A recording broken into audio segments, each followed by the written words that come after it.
Good morning, everybody. This is Troy Moldy with the Pride Group, and I'm here with Jeremy Peterson with RE/MAX Results, and we are doing our monthly outreach for the month of September 2016. In today's topic, we will be covering how to submit a HUD bid. Very easy, going to be a short one today, but good to know how to do this so that when you're representing a buyer, you can help navigate and know what you need to do.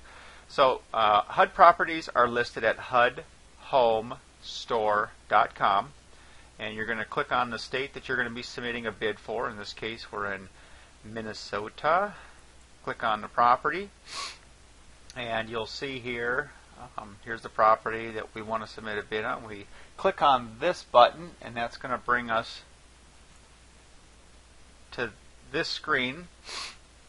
And you're going to type in your purchase price, what type of financing are you using, anything that's not FHA, DVA, VA financing, conventional, cash, those are all going to go down on this box.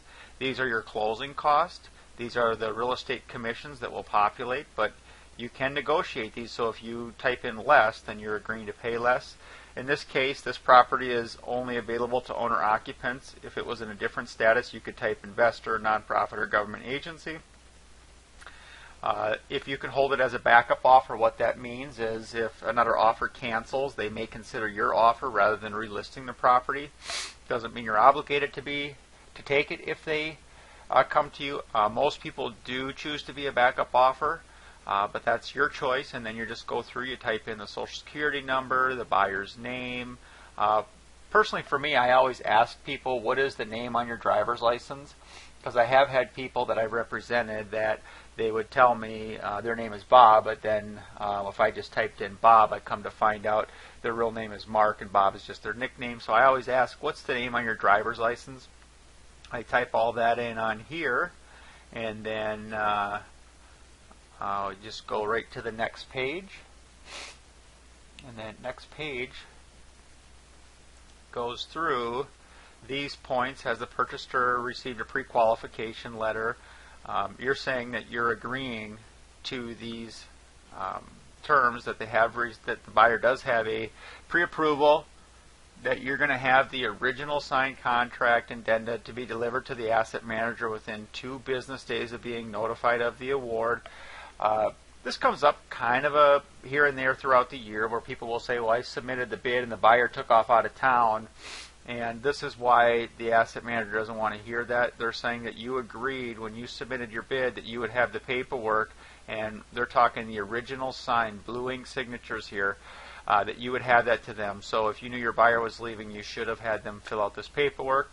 The earnest money will be submitted with the sales contract, and when you get an accepted bid, you'll have instructions on how that works.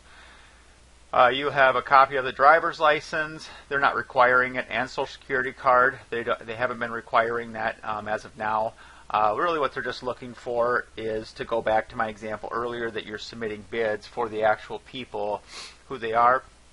The names and identification numbers will be entered on the bid as they legally appear on the driver's license, social security card. Again, same thing I just said. And then the terms and conditions, property listings include technical inaccuracies, typographical errors. Also, properties may contain zoning code violations as well as defects which could affect the purchaser's health or safety. It is purchaser's responsibility to satisfy him as to accurate information, property condition, including possible zoning and code violations. That's a big one, especially in St. Paul and Minneapolis, is make sure you're calling and finding out. HUD is exempt from those TISH reports. There is no report, so you want to make sure you know what's going on, because you can't find out and then come back and renegotiate. They're saying know this before. HUD reserves the right to reject any and all offers, to waive any information or irregularity in any bid offers.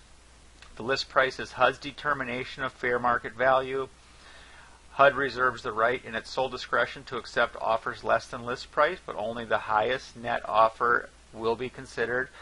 One thing that people ask me all the time is I'll offer cash, and HUD doesn't care. They make all their decisions solely on net. So if you offered cash and one person offered a finance, even if it was a more complex finance and that was $1 more, HUD would take the $1 more offer because it's solely determined on net.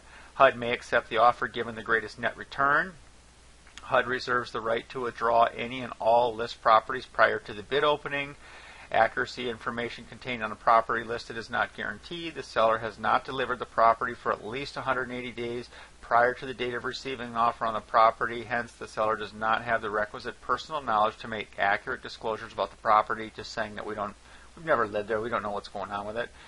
All HUD homes are sold as is condition. We encourage you to make the offer contingent upon a satisfactory inspection by making the professional property inspection form part of your offer. Equipment found to be working upon initial inspection is not warranted upon closing.